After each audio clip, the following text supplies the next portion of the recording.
Hi everybody, it's Shane Gray here again. I'm back to show you some more functionality around our marketing automation module.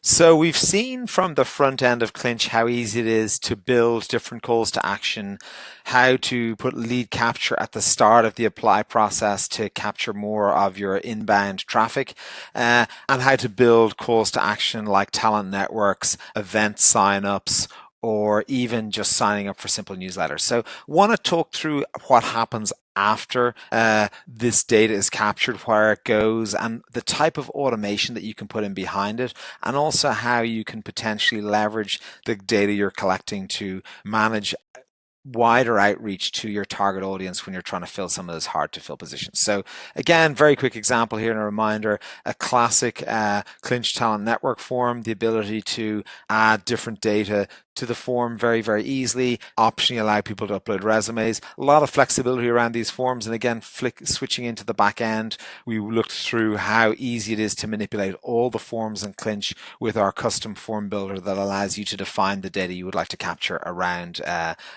from a candidate when they fill in any of the types of call to action you may choose to put on your employer branding or your job landing pages.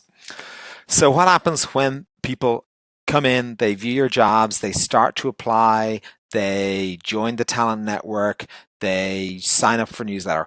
What can we put in place in terms of automation to make it really easy to actually keep those candidates nurtured and warm to your brand as they move through the recruitment process? So that functionality lives in our workflows module largely.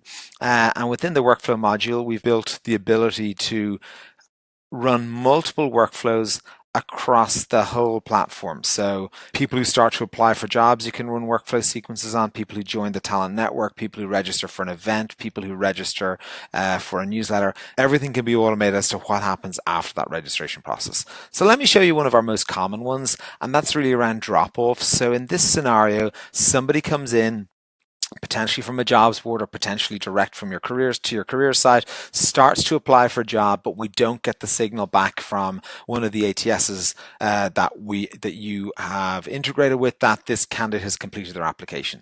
So we call this particular example auto nurture drop off. Typically, a volume of these workflows are configured as part of the onboarding process, but we also offer very easy self-service capability to make changes. So in this particular example, I'm going to talk you through what happens. So in this example, we're going to run this workflow every time the job is in New York. We're going to run it no matter where the candidate is from in this particular example, but we could make that rule a little bit more specific to only run it when a candidate is actually in New York as well. It's been run 33 times in this example account. We're going to wait 1 hour, and again, this is a test account, so it's a sample period of time. It could be longer, it could be shorter.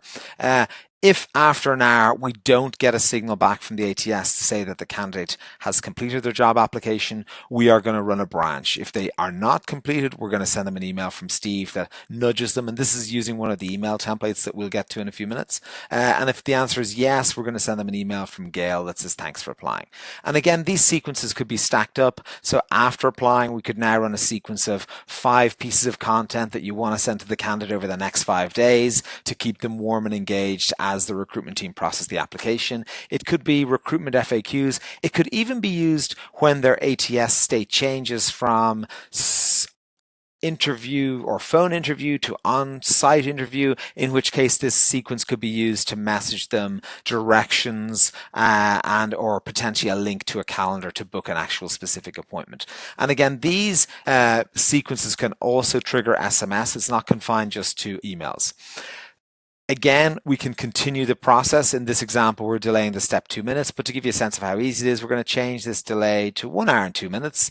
And if they don't complete the step after the nudge, the first nudge, in fact, let's make that a day. In a day, 1 hour and 2 minutes, let's nudge them again on day 2. So now we're going to nudge them again with another email if they haven't completed the application. So these sequences can be built very, very easily and quickly. You can manage how they're run in terms of the candidates they run against. So let's not potentially nudge the people in China or Australia to finish off a job application for a role in North America. Next area I want to talk about is email, and really this is really around the ability to send bulk emails. So really what we're able to do is we're able to build segments of candidates within our list building environment. So for example, if I go back to lists and I look at all candidates and applicants, I can look through this system and I can start to figure out who we should be contacting about a sales role. So I'll do an example here. I'm going to look for everybody with sales in the organization. Now, what this will do is this is going through all the records in the CRM and it's pulling in all the candidates who have the word sales. Obviously, in the real world, this query will be a little more complex, and we'd quite likely also sort by employer, job title, or any of the other fields that are sitting in the CRM with candidate data that will allow you to segment it. So having built that list, very, very easy then to start to do things with it. So I can create a new list using this example. So now I'm going to call it the sales list. That's the system in New York, and I can create that list. Having built that list, I can now, obviously, this is a smart list, so anybody who matches these criteria will automatically fall into them in the future. But having done that now, I have a very easy mechanism to go and bulk email these people. And this works like as follows. So I'm going to call this email Sales People Warm Up, and I'm going to pick a HTML template. These templates are configured as part of onboarding, but they're also done in such a way that the recruitment team can make small changes to add authorized content. So we'll put that image in there very quickly. And there's the boilerplate of the email with the personalization variables, and there's a button there. So again, very easy to make these changes and yet keep the content on brand. So let's put in a potentially different image up here. We'll go with that one very quickly. So again, very easy to manipulate the look and feel of these without needing any coding expertise. So there's that email built. The next stage is I'm going to define the subject line. I'm going to call it, hey, join us at our sales meetup. I'm going to send it from me. I'm going to put a pre-header text in that means that it says we're hiring, so they get a sense of why we're doing this. So that's done very quickly. That will appear in their preview screen. Next, I can go into the list that I've created, and I think we did find we had a sales list in New York created.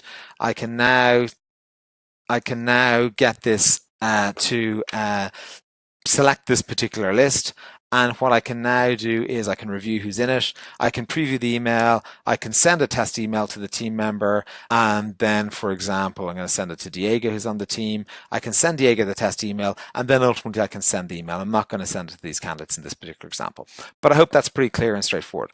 The really nice thing then is having sent those emails, Clinch's reporting functionality starts to kick in. So I can now look at how effective that email has been. And we'll go through this more with some real data in the analytics component of the overview, but it gives you a quick sense of I sent the email, how many people was it delivered to, how many people opened it, how many clicked on the email, how many went on to start an application, complete an application, how many reached a success state in the ATS, and how many ultimately got hired. So again, the ability to manage all these actual outcomes and understand which marketing activities, be it nurture sequences or bulk emails or SMS campaigns, are actually generating hires.